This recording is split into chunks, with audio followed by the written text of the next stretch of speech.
Baru-baru ini tengah viral di media sosial video menyentuh yang diunggah oleh pengguna TikTok @bopras. Dalam video singkat itu, terlihat ada seorang wanita menggunakan tongkat hendak naik LRT. Wanita tersebut naik bersamaan dengan seorang ibu hamil. Saat itu kondisi LRT sudah penuh dan hanya tersisa satu tempat duduk. Lantas, wanita yang memakai tongkat itu justru mengalah dan memberikan kursi kosong tersebut untuk sang ibu hamil. Wanita tersebut memilih berdiri. Selama wanita memakai tongkat itu berdiri, tak ada pengunjung lain yang memberinya tempat duduk. Bahkan sudah melewati satu stasiun, penumpang lain tidak kunjung ada yang peka.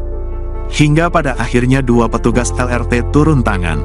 Kedua petugas LRT itu mencarikan tempat duduk untuk wanita tersebut. Syukurnya, masih ada tempat duduk kosong untuk wanita yang menggunakan tongkat itu. Dengan dituntun petugas LRT, wanita itu menuju tempat duduknya.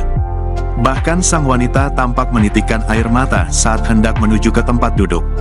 Diketahui, momen tersebut terjadi di kereta cepat lintas rel terpadu rute Jakarta.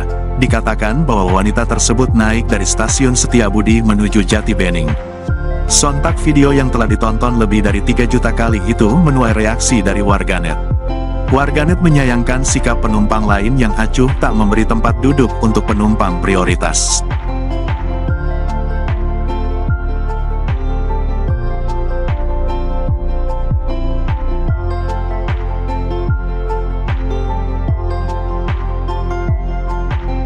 Terima kasih sudah nonton. Jangan lupa like, subscribe, dan share ya.